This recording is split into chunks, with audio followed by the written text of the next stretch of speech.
Acres of Diamonds by Russell Herman Conwell, with his Life and Achievements by Robert Shackleton.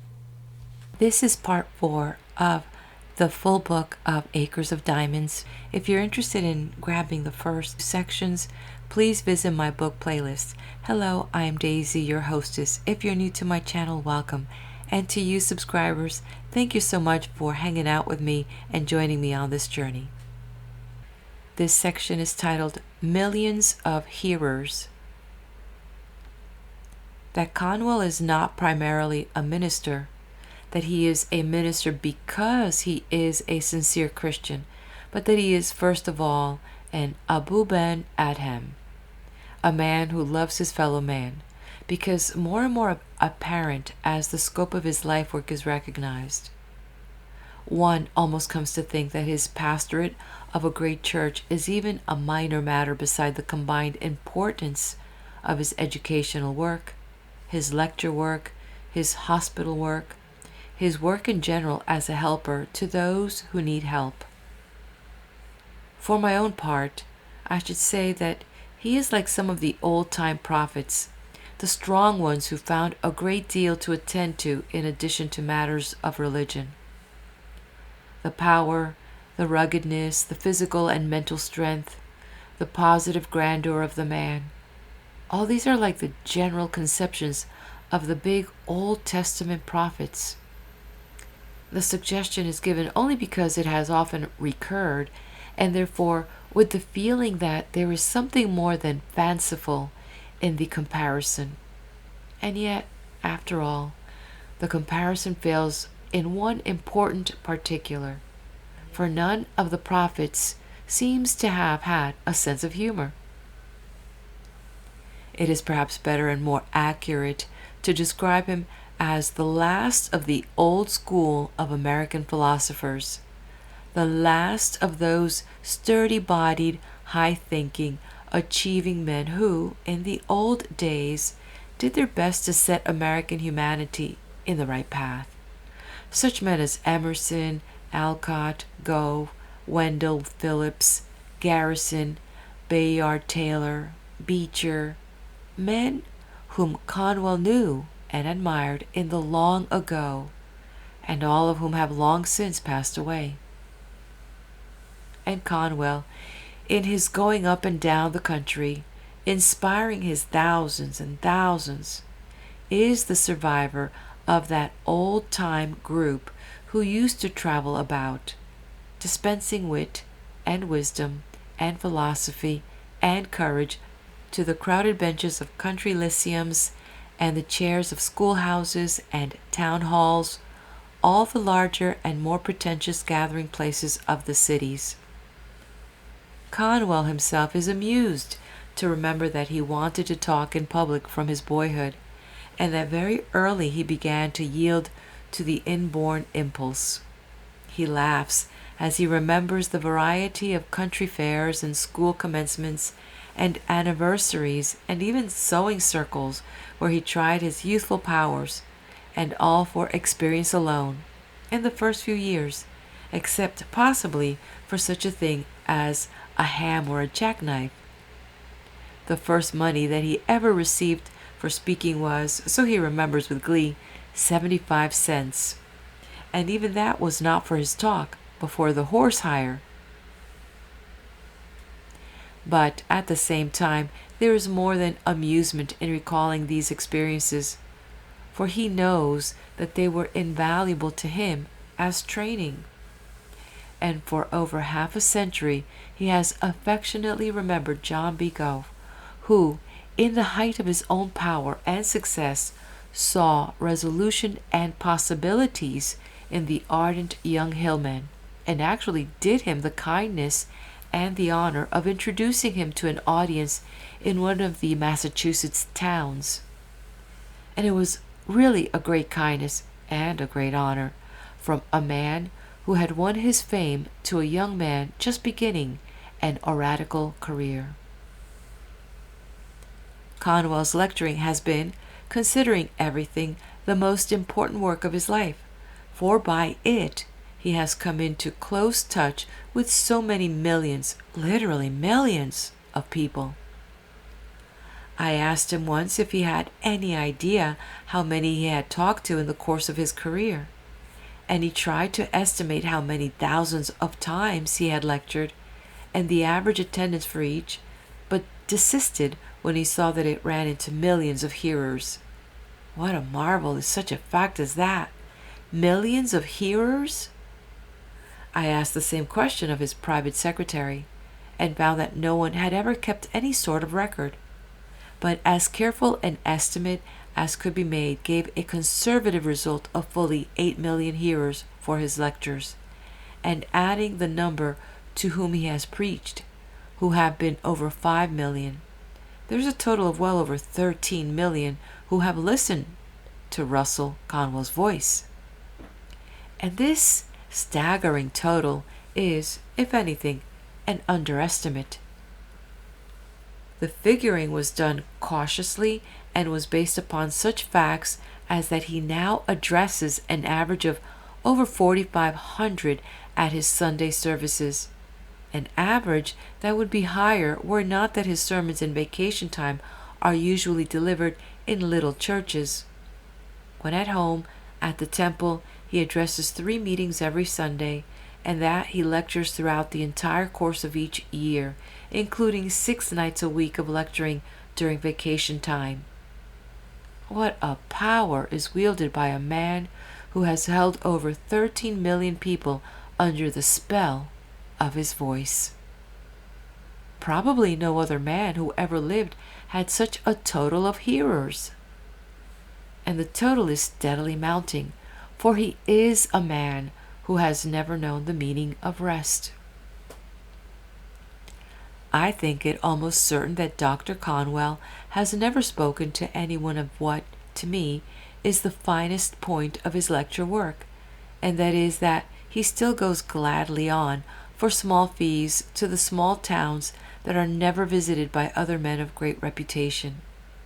He knows that it is the little places, the out-of-the-way places, the submerged places, that most need a pleasure and a stimulus, and he still goes out, man of well over 70 that he is, to tiny towns in distant states, heedless of the discomforts of traveling, of the poor little hotels that seldom have visitors, of the oftentimes hopeless cooking and the uncleanliness of the hardships and the discomforts, of the unventilated and overheated or underheated halls. He does not think of claiming the relaxation earned by a lifetime of labor, or, if he ever does, the thought of the sort of John Ring restores instantly his fervid earnestness. How he does it, how he can possibly keep it up, is the greatest marvel of all. I have before me a list of his engagements for the summer weeks of this year, 1915, and I shall set it down because it will specifically show, far more clearly than general statements, the kind of work he does. The list is the itinerary of his vacation. Vacation. Lecturing every evening but Sunday, and on Sundays preaching in the town where he happens to be. And all these hardships, all this traveling and lecturing, which would test the endurance of the youngest and strongest, this man of over 70 assumes without receiving a particle of personal gain, for every dollar that he makes by it is given away in helping those who need helping. That Dr. Conwell is intensely modest is one of the curious features of his character. He sincerely believes that to write his life would be, in the main, just to tell what people have done for him.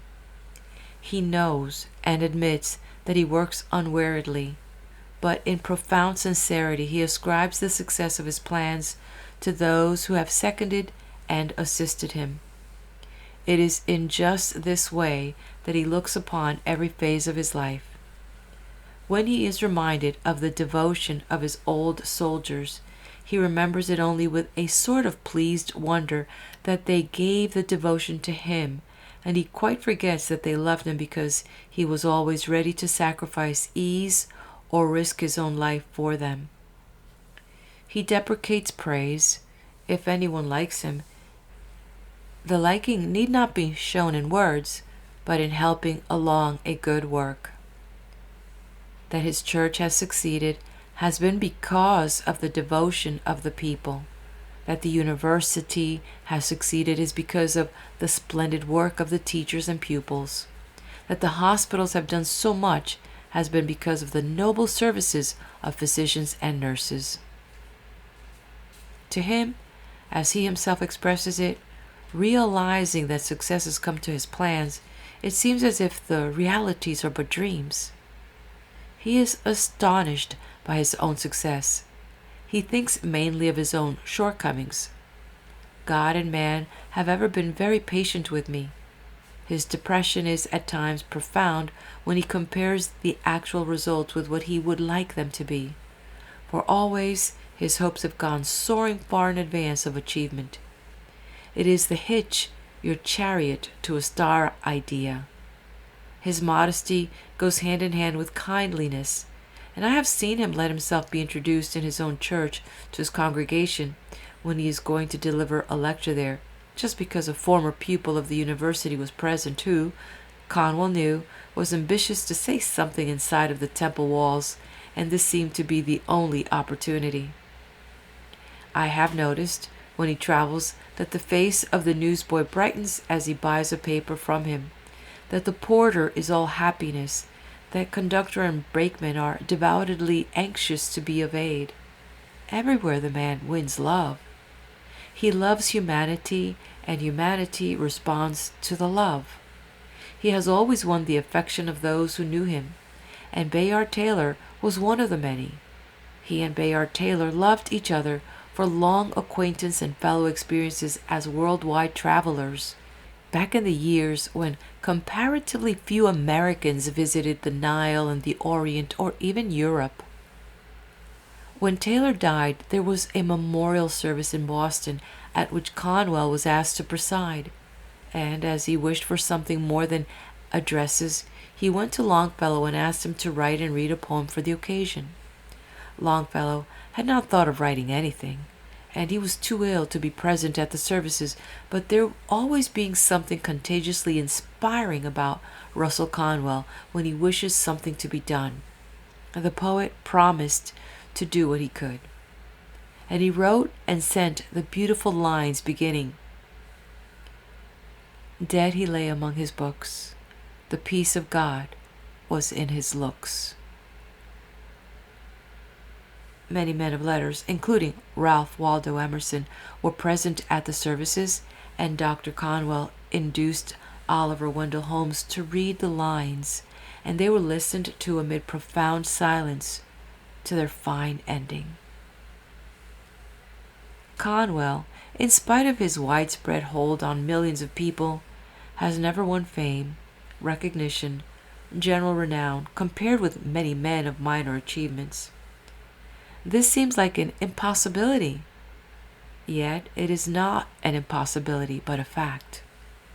Great numbers of men of education and culture are entirely ignorant of him and his work in the world. Men, these, who deem themselves in touch with world affairs and with the ones who make and move the world. It is inexplicable, this, except that never was there a man more devoid of the faculty of self-exploitation, self-advertising than Russell Conwell. Nor, in the mere reading of them, do his words appeal with anything like the force of the same words uttered by himself, for always, with his spoken words, is his personality. Those who have heard Russell Conwell or have known him personally recognize the charm of the man and his immense forcefulness.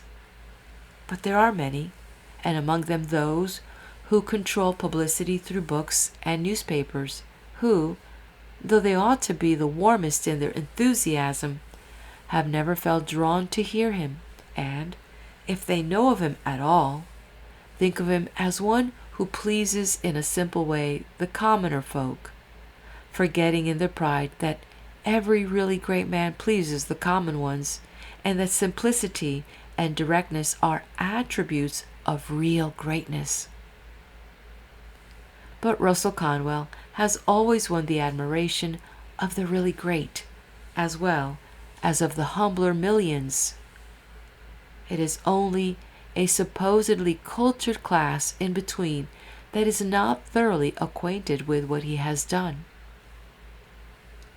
Perhaps, too, this is owing to his having cast in his lot with the city, of all cities, which consciously or unconsciously looks most closely to family and place of residence as criterions of merit. A city with which it is almost impossible for a stranger to become affiliated, or Philadelphiated, as it might be expressed. And Philadelphia, in spite of all that Dr. Conwell has done, has been under the thrall of the fact that he went north of Market Street, that fatal fact understood by all who know Philadelphia, and that he made no effort to make friends in Rittenhouse Square. Such considerations seem absurd in this 20th century, but in Philadelphia, they are still potent. Tens of thousands of Philadelphians love him, and he is honored by its greatest men. But there is a class of the pseudo-cultured who do not know him or appreciate him.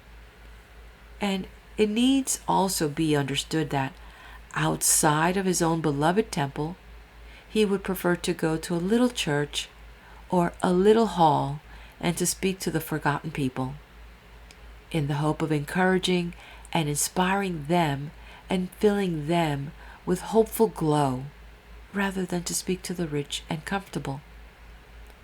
His dearest hope, so one of the few who are close to him told me, is that no one shall come into his life without being benefited.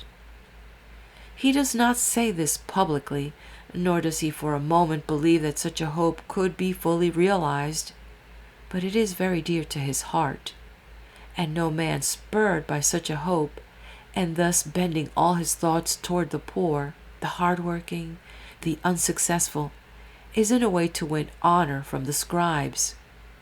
For we have scribes now quite as much as when they were classed with Pharisees. It is not the first time in the world's history that scribes have failed to give their recognition to one whose work was not among the great and wealthy.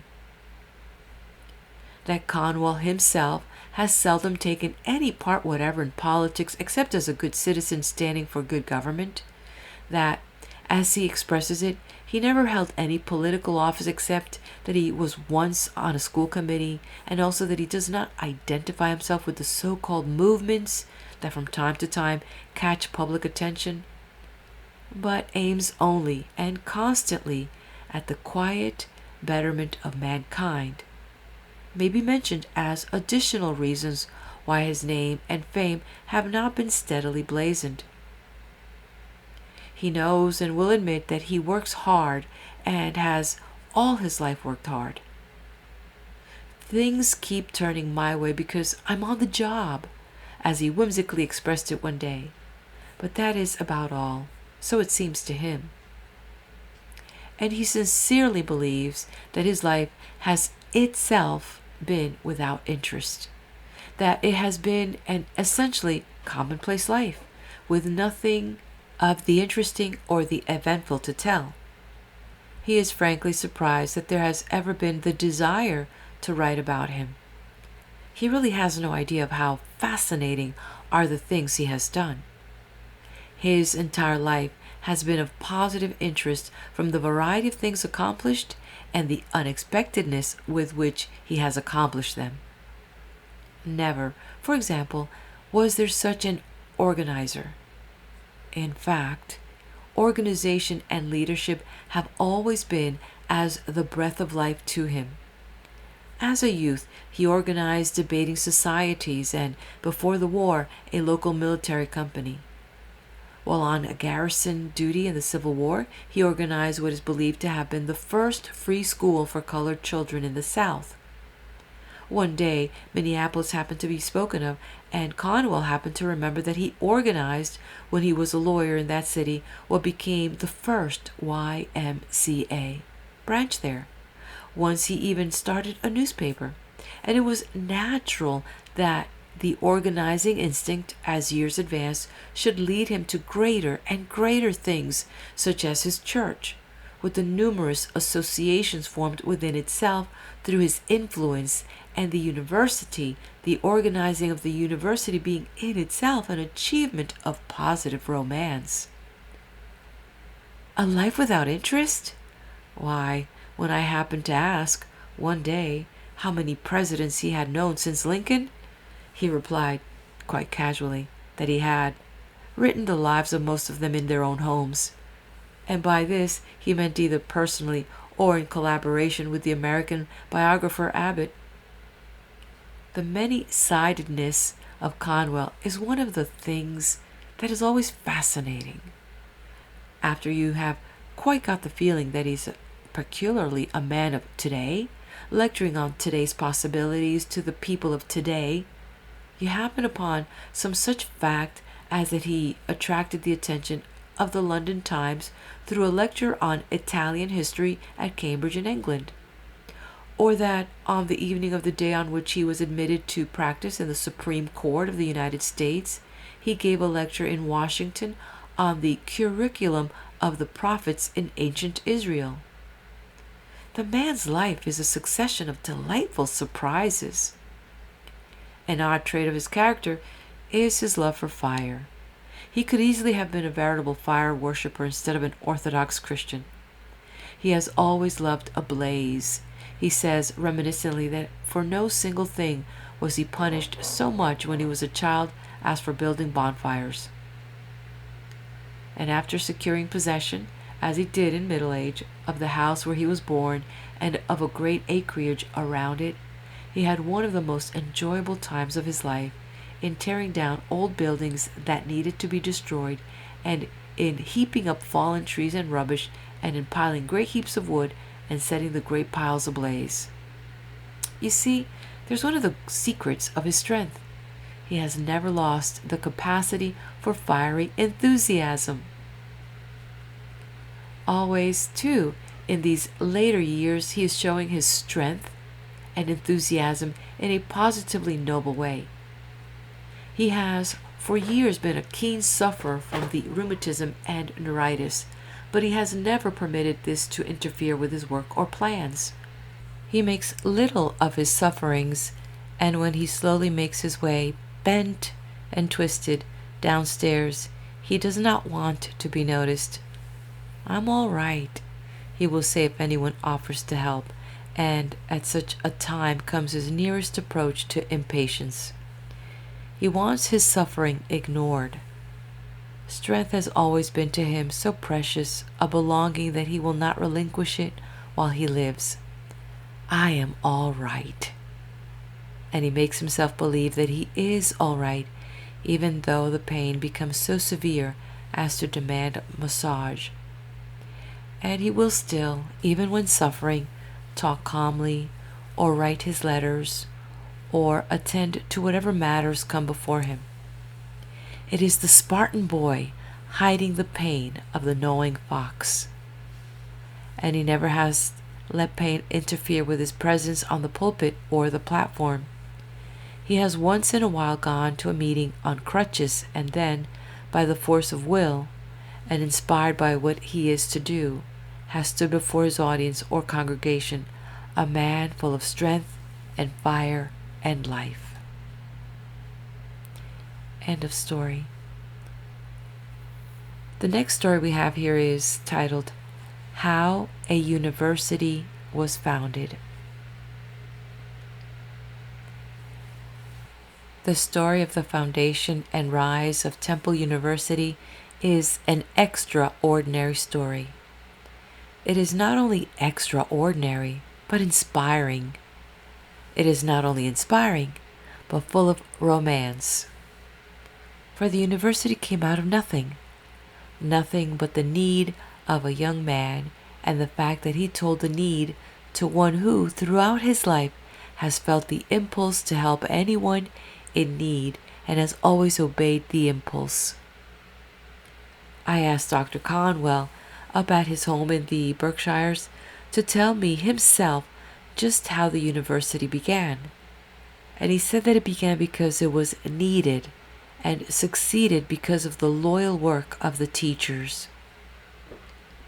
And when I asked for details, he was silent for a while, looking off into the brooding twilight as it lay over the waters and the trees and the hills. And then he said, "It was all so simple.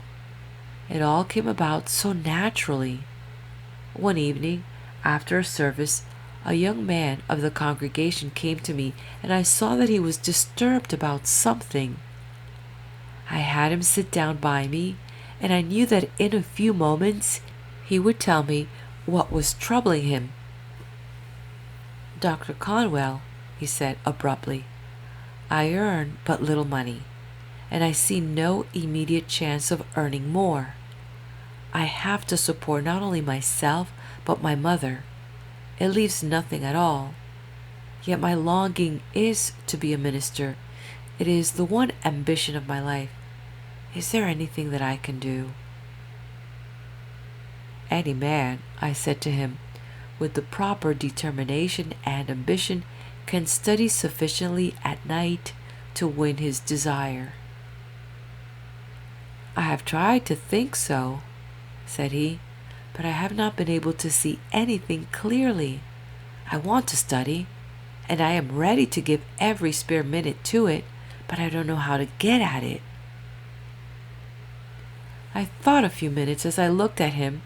He was strong in his desire and in his ambition to fulfill it, strong enough, physically and mentally, for work of the body and of the mind, and he needed something more than generalizations of sympathy.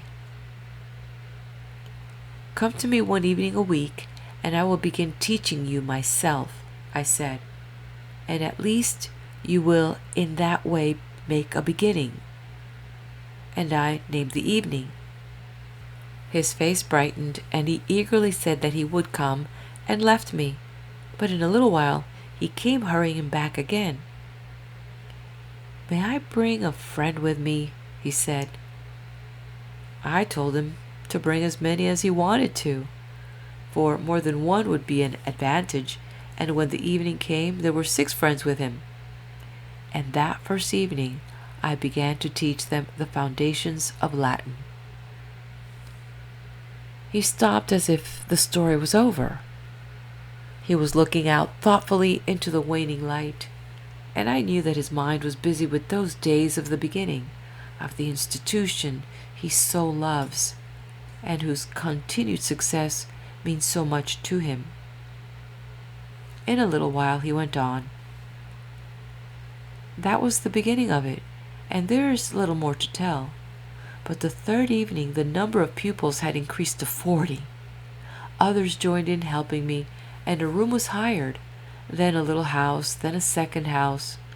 From a few students and teachers we became a college. After a while our buildings went up on Broad Street alongside the Temple Church, and after another while we became a university.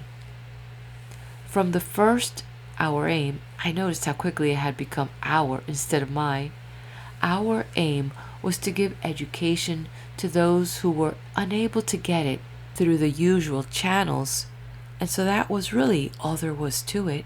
That was typical of Russell Conwell, to tell with brevity of what he has done, to point out the beginnings of something, and quite omit to elaborate as to the results, and that, when you come to know him, is precisely what he means you to understand, that it is the beginning of anything that is important, and that if a thing is but earnestly begun and set going in the right way, it may just as easily develop big results as little results. But his story was very far indeed from being all there was to it, for he had quite omitted to state the extraordinary fact that, beginning with those 7 pupils coming to his library on an evening in 1884, the Temple University has numbered up to commencement time in 1915 88,821 students. Nearly 100,000 students, and in the lifetime of the founder. Really, the magnitude of such a work cannot be exaggerated, nor the vast importance of it when it is considered that most of these 88,000 students would not have received their education had it not been for Temple University. And it all came from the instant response of Russell Conwell to the immediate need presented by a young man without money. "And there is something else I want to say," said Dr. Conwell unexpectedly. "I want to say, more fully than a mere casual word, how nobly the work was taken up by the volunteer helpers. Professors from the University of Pennsylvania and teachers from the public schools and other local institutions gave freely of what time they could until the new venture was firmly on its way. I honor those who came so devotedly to help, and it should be remembered that in those early days the need was even greater than it would now appear, for there were then no night schools or manual training schools. Since then, the city of Philadelphia has gone into such work, and as fast as it has taken up certain branches, the Temple University has put its energy into the branches just higher. And there seems no lessening of the need of it," he added ponderingly. "No, there is certainly no lessening of the need of it. The figures of the annual catalog would alone show that. As early as 1887, just 3 years after the beginning, the Temple College, as it was by that time called, issued its first catalog, which set forth with stirring words that the intent of its founding was to provide such instruction as shall be best adapted to the higher education of those who are compelled to labor at their trade while engaged in study, cultivate a taste for the higher and most useful branches of learning, awaken in the character of young laboring men and women a determined ambition to be useful to their fellow man. The college, the university as it in time came to be, early broadened its scope, but it has from the first continued to aim at the needs of those unable to secure education without such help as, through its methods, it affords. It was chartered in 1888, at which time its numbers had reached almost 600, and it has ever since had a constant flood of applicants. It has demonstrated, as Dr. Conwell puts it, that those who work for a living have time for study, and he, though he does not himself add this, has given the opportunity. He feels a special pride in the features by which lectures and recitations are held at practically any hour which best suits the convenience of the students. If any 10 students join in a request for any hour from 9 in the morning to 10 at night, a class is arranged for them to meet that request. This involves the necessity for a much larger number of professors and teachers than would otherwise be necessary, but that is deemed a slight consideration in comparison with the immense good done by meeting the needs of workers. Also, President Conwell, for of course he is the president of the university, is proud of the fact that the privilege of graduation depends entirely upon knowledge gained. That graduation does not depend upon having listened to any set number of lectures or upon having attended for so many terms or years.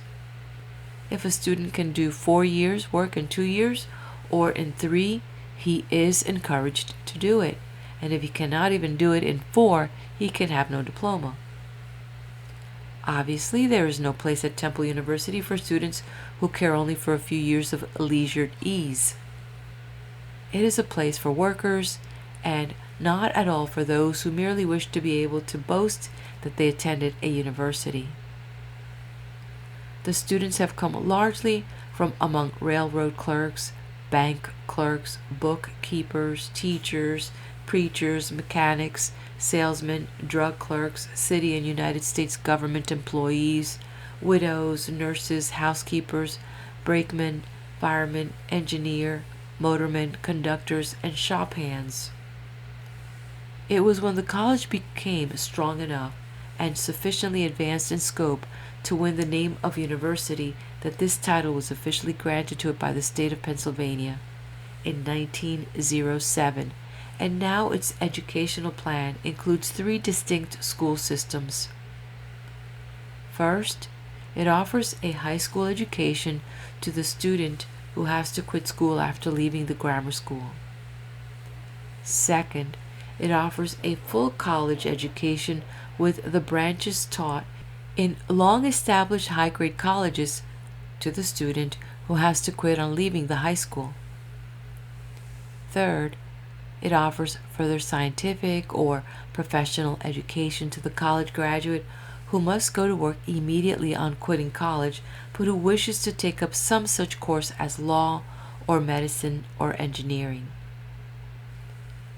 Out of last year's enrollment of 3,654, it is interesting to notice that the law claimed 141, theology 182, medicine and pharmacy and dentistry combined 357, civil engineering 37.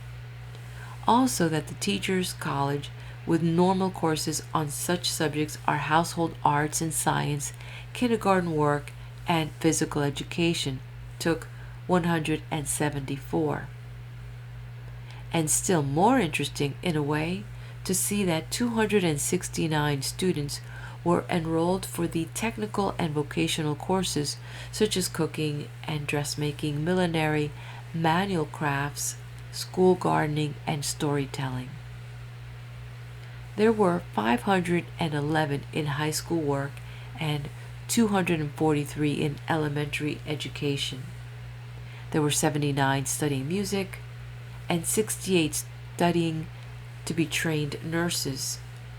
There were 606 in the College of Liberal Arts and Sciences, and in the Department of Commercial Education there were 987, for it is a university that offers both scholarship and practicality. Temple University is not in the least a charitable institution. Its fees are low, and its hours are for the convenience of the students themselves, but it is a place of absolute independence.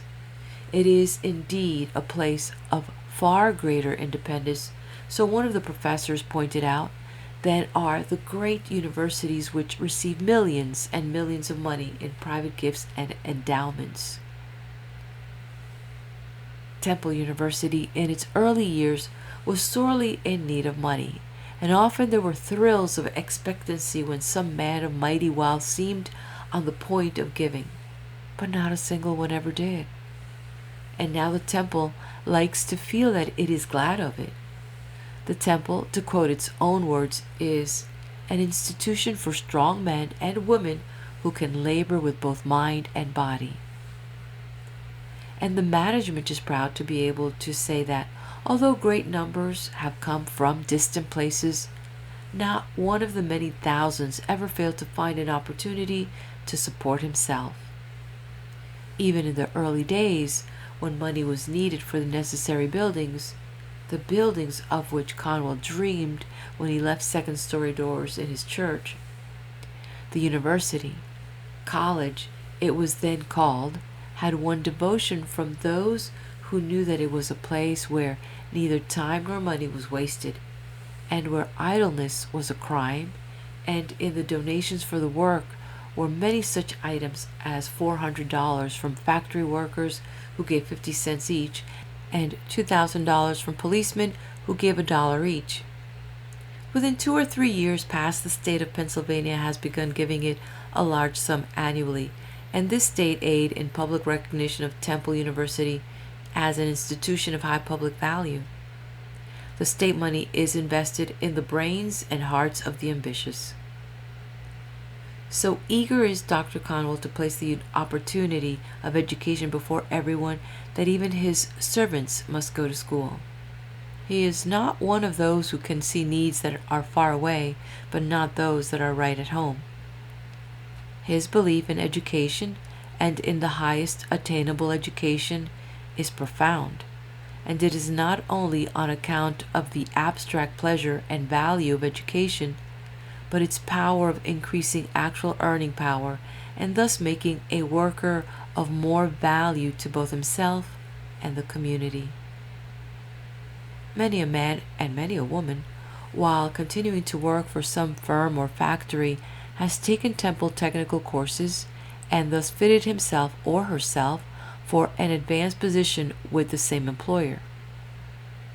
The Temple knows of many such who have thus won prominent advancement, and it knows of teachers who, while continuing to teach, have fitted themselves through the Temple courses for professorships.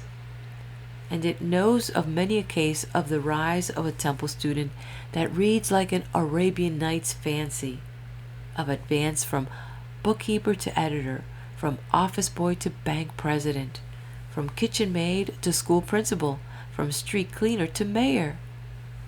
The Temple University helps them that help themselves. President Conwell told me personally of one case that especially interested him because it seemed to exhibit in a special degree the Temple possibilities. And it particularly interested me because it also showed, in high degree, the methods and personality of Dr. Conwell himself. One day, a young woman came to him and said she earned only $3 a week and that she desired very much to make more. "Can you tell me how to do it?" she said. He liked her ambition and her directness, but there was something that he felt doubtful about, and that was that her hat looked too expensive for $3 a week. Now, Dr. Conwell is a man whom you would never suspect of giving a thought to the hat of man or woman. But as a matter of fact, there is very little that he does not see.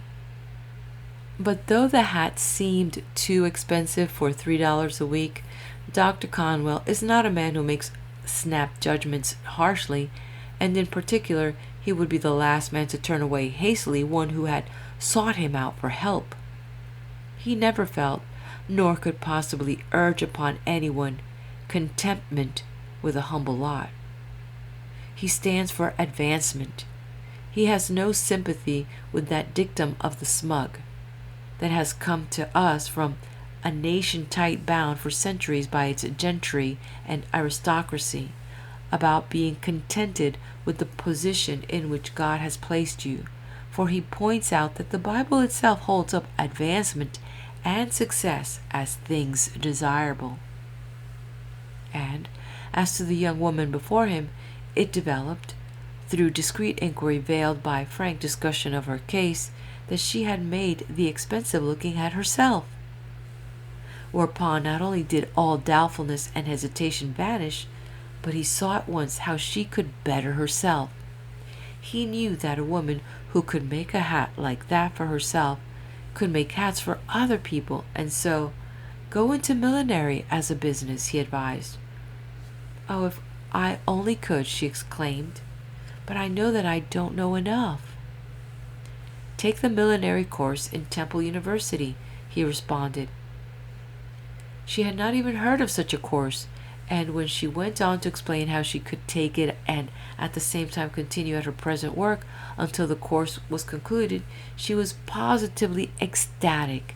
It was all so unexpected, this opening of the view of a new and broader life. She was an unusual woman, concluded Dr. Conwell, and she worked with enthusiasm and tirelessness.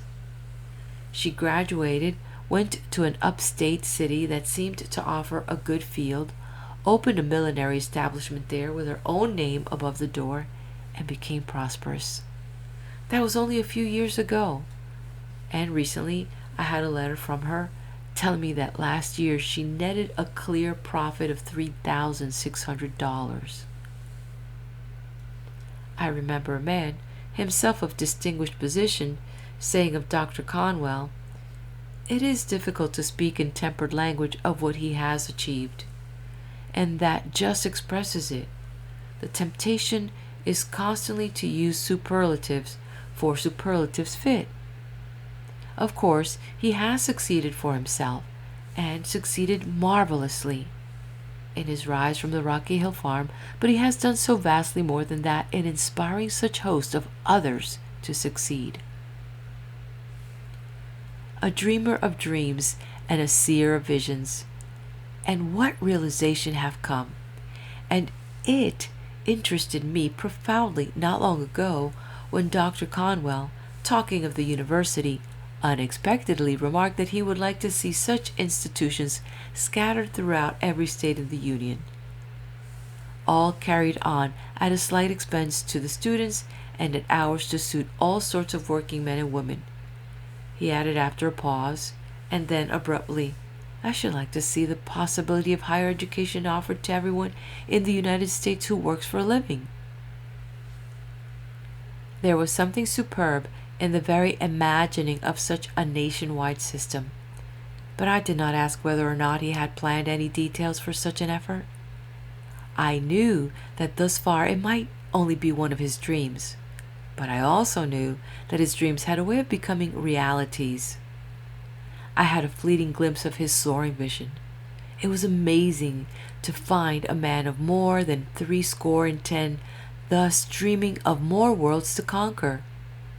And I thought, what could the world have accomplished if Methuselah had been a Conwell?